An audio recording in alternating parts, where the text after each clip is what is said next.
Hello guys, welcome back to my YouTube channel again. I told you I was going to record 2 videos at once so that we don't have to wait again another month before I post. So thank you for those of you guys watching. Thank you for sharing. I hope the first video blessed you.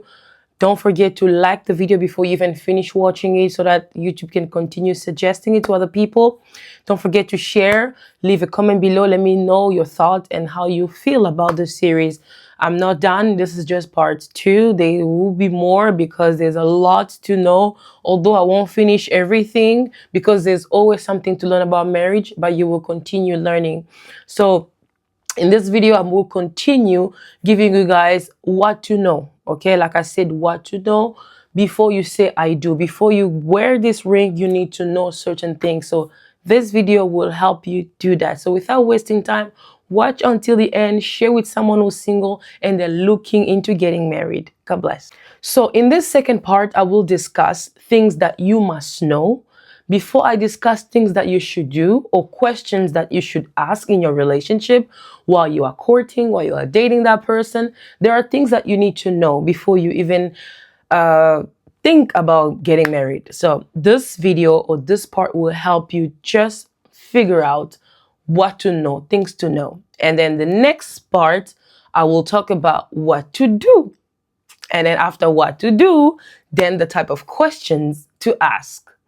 Okay, before you even say yes, before you accept that marriage, that engagement, there are questions you need to ask that person. There are things that you need to discuss. There are things that you need to avoid.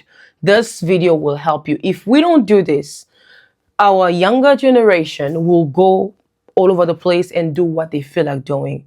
So we will guide you with biblical principles so you know what to do and what not to do. I'm not here to tell you, don't do this, don't do that, this is a sin.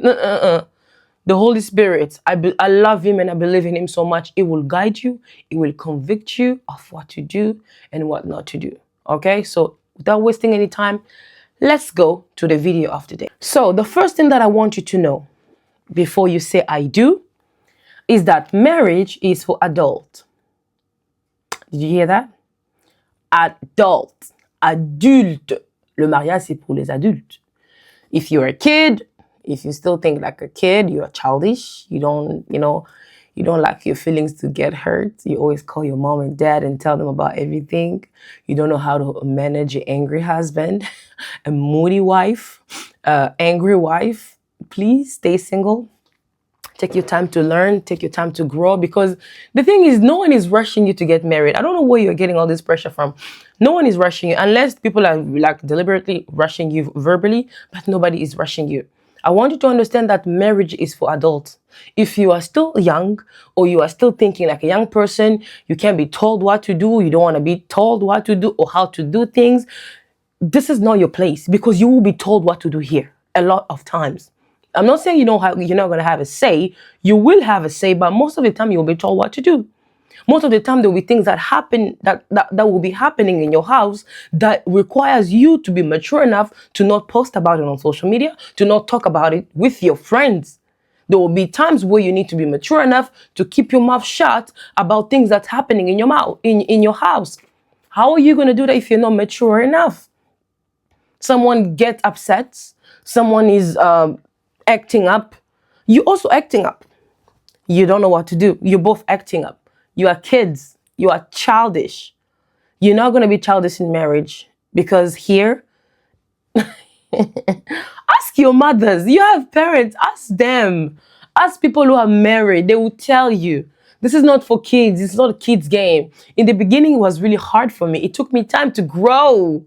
I used to cry about everything. I used to tell my mom everything. Now I'm like, can't even tell my sister everything. I'll be very picky about what I tell people, my mom, and I don't tell my business to everybody. Before it was just like, hey, I was so used to being that girl from the house, we share everything at home. But now I'm like, this is now my home. I can't be sharing everything. So it's going to require a lot of maturity, a lot of growing up, a lot of growth for you to understand that this game is not for kids. I have to mature. I have to know how to, to guide my wife, to listen to my husband so that we don't get into trouble or we don't fight all the time, because you're going to be fighting a lot if you guys are still childish. So please This is not a kid game. If you feel like you're not ready, you're still young, you still want to be, babysitted, stay home. Don't come in here. The number 2 thing that I want you to know is that you may have planned and have envisioned your future, but let God be God. Okay? I know we all have my type, my flavor, my size, my what, my shape.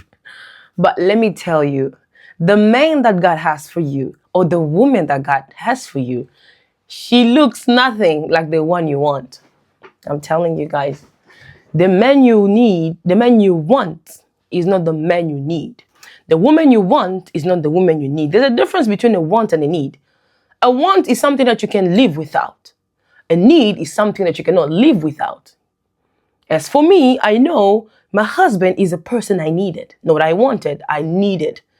As we lived in marriage, as time went by, I'm like, this is the man I needed. Because this man that I wanted, by this time I will have a blue eye. I will be maybe chopped into sliced into pieces or something. But this man, oh my God, is a man I needed. Thank you, baby. God bless you. Please, let God be God. I know you have plans. I know you want a millionaire. I know you want a guy with 6 packs. I know you want a rich guy. I know you want him to have this style. My sister, my brother, especially you ladies, you're very eccentric. You're very demanding.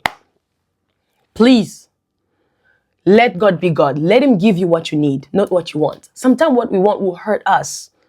Most of the people that I wanted hurt me. But the person that I needed, I'm not saying it's perfect, but I'm saying it's in God's plan. There's a peace about it. Let God be God. Let God lead you. Let God give you what you need, because God knows you so much that he knows that this person that you want will not go far with you. You want him so bad. Sometimes you hold on to what you want so bad that God can give you what you need. Let go and let God. Let go and let God. God will guide you. It will show you which man to be with. It will show you the person you need. Don't hold on to what you want so much that God will hold on to what you need. If you let go, God will also let go of what you need. I've learned that, and today I'm here by the grace of God. Please, I know you want that man. I know you want that lady, the way you designed her, skinny, slim, but God can send you a thick girl. What are you going to do? Because I don't like calling people fat. God can send you a woman who's thick. What are you going to do? You may be a woman who loves tall guys. God can send you a short guy. He loves you so much, more than the tall guy you wanted. What are you going to do? You may want a guy who's big and with 6 pack. God can send you a slim guy. What are you going to do? Are you going to say no because it's not what you want? Let God give you what you need, because that's what's important for you and a long-lasting marriage. If you are very demanding, you may remain single and miss your blessing. I'm not saying you should go date someone who's not your type. Or you don't like him. You must also feel that attraction. The physical attraction is very important. But I'm saying, let God be God. If the things you want are not coming to you, let God give you what you need. That's what I'm trying to say. The third thing that you should know is that do not get married or do not take this ring hoping you will change that person. You are not God. You are not the Holy Spirit. You're not even an angel for you to change someone. Transformation, like my husband always say, or change comes from God. Unless God tells you that I will change this man, I will do this, I will change this woman, do not engage yourself in that. Some of us put ourselves in trouble because we wanted that thing so bad that we didn't even want to listen to God's voice. You will not change anybody. If you say yes to an abuser today, you will have to endure the pain in marriage. If you say yes to a man who was insulting you while you were dating, a man who was never taking you out on date while you were still engaging, what makes you think is going to change in marriage? People get too comfortable in marriage. People settle for so much in marriage. Okay? A lot of people, they have so much motivation while they are dating. Once they get married, more responsibility, kids come in, things will change. And you have to work extra hard to boost them so you can continue doing things you were doing while you were still dating. And that's a lot. So now you're putting yourself in a situation where you are dating a man who doesn't even like going to church. You are into church. On top of that, you serve God. And now this man, he doesn't want to go to church. You're like, oh no, I'm going to change him. I'm going to talk to him. Really? Don't put yourself in that situation. Unless God tells you clearly. If He doesn't, don't assume. Because most of the time we go to God because we want to hear what we want to hear. You already come with a set mindset. Like, if God doesn't tell me this, that means it's not going to work. No. When you go to God, go empty, go blank. Let Him tell you what you have to do. Don't come to Him presenting Him something already that this is what I want to hear from you. Especially even men of God. Like, if that man of God doesn't tell me this, So you are coming to me so that I can, what do I say? I can confirm what you're already feeling. I'm not doing that. Don't think you're going to change someone because they want to get married to you. People will not change because of you. They will change because God wants them to change. Or you have prayed so much. Listen, I don't have energy to be praying for for someone to change. My husband always says, someone who's 30-year-old or 40 years old, that's the year of their behavior, their character. So you're going to change someone who has not been taking care of themselves at the age of 40, at 30, because you want to get married to them. Do you think they will change? They've been like that all this time, all along. And they're going to change for you? Be wise, ladies. Be wise, gentlemen. Observe. Look at that person. And for you, I'm not saying people don't change. People can change, but it takes time. It takes persistence. It takes patience for you to do that. Do you have the patience for that person? Do you have time to wait for them to change? If you don't put yourself in that case. Change comes from God. But people don't change because they want to get married to you. Some people can even fake it. Okay, she wants me to go to church so bad. Let me just go to church. He will go to church with you. Once you get married, he settles. He doesn't want to go to church anymore. Why don't you want to go to church? You made me go to church. You forced me to go to church. I didn't want to go to church. Now there's a problem. Now you're arguing. I want to go to church on Sunday. Now the kids are in the picture. Mom want to go to church. Dad doesn't want to go to church. Dad want to go to church. Mom has no business with church. There's a problem. Don't be selfish. Think about your kids. Who will be the father of the kids? Who will be the mother of those kids? Please, guys, you're not going to change someone because you want to marry them. They will change because God has convicted them of their ways and they should change. Beware before you say, I do. The fourth thing that I want you to know is that the Bible says in the book of Ecclesiastes that two are better than one. When you are dating this person, ask yourself a question. Am I becoming a better version of myself or I'm getting worse? This guy you are dating is taking you to hookah lounge. He's taking you to nightclubs. He's making you drink. He's making you smoke, sleeping with you all the time, making you live in fornication, adultery, not adultery, but fornication, sexual immorality. He's making you do things that are against the Lord's will, that will push God's wrath upon you. You're not getting better with this person. Every time you have a conversation, it's about sex. Nothing better in that conversation. So how are you going to get better with this kind of person? There's never a time where you sat with him or sat with her, had a conversation, and you felt ignited. You felt that the love of God increased. You felt like you wanted to do better in your life, to do better in your goals. There's never a time like that. Why are you with such a person? Because they're cute? You're not going to marry cuteness. You're going to marry their character, their person. So why are you still with someone like that? And again, I said, do not try to change people. People need to change because they feel they need to change or God convicted them to change. So please, two are better than one. Before you say I do, make sure that since I've been with this guy or this lady, I'm becoming a better person. I'm becoming a better version of myself. When I look at my life before and now, I've become so much better. People will tell me, Antuka, you have changed. It's not because of me, myself. It's because of the person I'm with. Like, you have no choice. You got to change. You got to become better. You know, when I see my husband praying, I'm like, I got to pray too. I got to pray better than him. You know, I got to improve my prayer life. When I see him preaching, I'm like, damn, do we read the same Bible? I want to improve my preaching too. Like, he's pushing me to become a better version of myself. But look at your partner. Does he do that? Does it make you a better person? Does it even push you to become a better person? If not, he's not going to do that with your kids. So every time you think about yourself, think about the kids. If he can't do this with me, is he going to do it with the kids? Is he going to inspire the kids? So that's a very important point to look at when you are saying, I do. I do to someone who doesn't make you feel better, who doesn't help you become a better person. Sis, what are you doing to yourself? What are you doing to yourself? You have the choice while you are dating to pick someone and to leave them. When you're married, it's done, it's over. You're stuck there. So be careful. Make sure you are becoming better, because the Bible says two are better than one. Okay? And one more thing that I want you to know is that just because they're Christian doesn't mean they'll be a good spouse. Okay? Or just because they are the man of your dream or the one God told you about doesn't mean they will be a good spouse. People are human. People will fall short. People will make mistakes. Just because he goes to church doesn't mean he's not going to sin. Doesn't mean he's not going to hurt you. Doesn't mean you're not going to get into argument. You will, big time. So I want you to know these things so that when you see them, you're not shocked. You will tell yourself, Coach Steph told us this. My sister told us that. Okay, because people think because you're a Christian, you are an angel. After Jesus, it's you.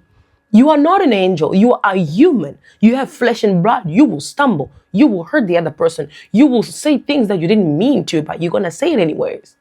So I want you to know that just because they are Christians, just because they go to church on Sunday, doesn't make them a perfect partner for you. Doesn't make them a good spouse, or they will be the best. They will not be, because they are human. Unless they are God, but they will never be God. They are human, so they will fall short. I want you to understand that, so that when you see them struggling or they fall into something, help them rise. Work with them. Understand that they are human. Even if they are a man of God. Listen, they are men first before becoming of God. So understand that even if you marry a pastor, you marry a prophet, you marry an anointed man of God, he's still going to hurt you. He's still going to make mistake. You're still going to argue. You're still going to fight. But the good thing is that because they know God, they love God, there's a different level of fighting. You see, when you're fighting with the pagan, a man who doesn't know God, he will insult you and say things. But a man who knows God, they can be upset, but they will just take some time. They will be at peace. Sometimes, husband's just going to be quiet, looking at me, going crazy. You're like, sometimes you feel crazy because you're acting, and this man is so anointed, he's a man of God, he can't do anything to you. But don't push them, okay, because you think they're men of God. I'm just saying that there's a difference, okay, between a man who loves God, a man who knows God, who obeys God, because not everybody who goes to church is a good person. Everybody goes to church, but not everybody is Christ-like. Not everybody submit to God. The people can go to church because it's church, but they don't submit to God or His word. So you must be very careful out there. When you are going to church, you find the man in the church. You think because he goes to church, he serves in the choir, in the media, in the ushering, she's perfect or he's perfect. They are not perfect. Everybody goes to church. Someone say church is like a hospital. Everybody is coming there for a treatment. Sometimes you're going to end up with someone who's still under treatment. They're not done with their treatment. And then you go and they break your heart. You think that person is evil. They're not evil. They're still under treatment.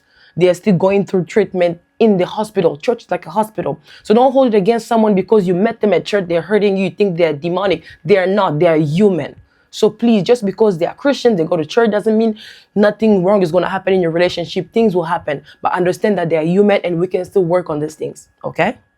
And last thing before I finish, I want you to know this before you say I do. I wrote this down. It's not just about you guys, but you are both bringing two families together. I hope you are a family person. I hope you love your brother, your future husband's family. And I hope you love your future wife's family, because there are people, when they moved into people's family, they made everybody their enemies. They don't talk to people. They don't talk to their mother-in-law. They don't talk to their sister-in-law. They don't talk to their brothers-in-law. They don't talk to their father-in-law. Excuse me. This marriage is not just between the two of you. You are bringing two families together, which means they are now your family. I became a bear. Bear didn't become a lumu. So if you are becoming someone's wife, understand and you must know that you are bringing two families together and you must be involved, especially this young generation. I don't know how you guys are going to cope with your in-laws. Good luck with that. You will need a lot of patience. You will need a lot of maturity. That's why I say in the beginning, marriage is not for kids, it's for adults. How are you going to handle angry in-laws? How are you going to handle in-laws? How are you going to handle in-laws that don't talk to you? How are you going to handle these people? Are you going to do the same because you feel like, yeah, they don't like me, I don't like them? Excuse me. I'm not saying people should walk over you, but I'm saying as a wife, wise woman, you should bring families together. As a wise man, you should never let your wife, hate your family. You should never do that. You came from that family. Have you seen a family divorce their brother or their sister? A woman will divorce you, a man will divorce you, but your family will always be there for you. I'm saying this because a lot of you will get married and you forsake your family. You leave them, you don't talk to them, you don't communicate. And when you're in trouble, there's no one you can run to because you abandon everybody. Even if you're not going to be talking to them on the phone or every day, at least hi. You know, it goes both ways. It's both sides. I'm not saying you should be calling your in-laws every day. Your in-laws should also be checking on you. That's how fair, because we are now a family. But I'm saying that when you're getting married, you need to know that this marriage, families are involved. I check on my mother, I check on my mother-in-law. I greet my mom, I greet my mother-in-law. It's going to be happening here and there. I know we talk to our mothers every day, but we don't talk to our in-laws every day, which is normal. They are your in-laws. They're not like your biological family. We can't deny that. But I'm just saying that understand that they are also involved and you must be nice to them. You will need them someday. The day that husband will slap you and you don't know who to talk to because you don't talk to your in-laws, you will be in trouble. Okay? Because they know their brother. They know their sister. So you got to somehow keep in touch because you will need them down the line. That's why a lot of people, a lot of cousins don't talk to each other because my mom and your dad don't get along. Your mother and my mother don't get along. So there's this conflict in family which comes down to the kids, poor kids, because I'm not talking to your wife, you're not talking to my husband. Now our kids cannot get along. They cannot even come visit each other because you guys are fighting. Women, if you're coming into people's family, we are mothers. We are supposed to bring peace. We are supposed to bring unity. If you notice that your husband doesn't talk to their sibling, try to get close. Try to talk to him. Don't go to the in-laws because that's their family business. Talk to your husband. Because if you try to talk to your in-laws now, there's going to be more dramas because African people, we have too much dramas. If you feel like that sister is approachable, talk to them. But if not, talk to your husband. Try to see if you can find peace. People who are most important in families are mother-in-law and fathers-in-law. These people are the reason why you have that husband. These people are the reason why you have that wife. Respect them. Honor them. Sometimes buy them gifts. Send them money. Because they are your in-laws, especially the mother and the father. They brought that man to life. So respect them. They brought that woman to life. Respect them. And it's both ways. So please understand that when you're coming here, you need to know that it's not about just the two of you. Now two families are involved. Beware and be careful. Respect them. I'm not saying let them walk over you, but I'm saying set boundaries. However, you are a family now. Okay? All right. So this is it for part 2. I will see you in part 3. I will record it a different day because I don't want to keep the same outfits on every video. However, thank you for watching. I hope this is blessing you. I hope you are learning. I hope you are taking notes so that when you say I do, you know what is expected of you in marriage. God bless you and share the video. Leave a comment below so I know your thoughts. Bye.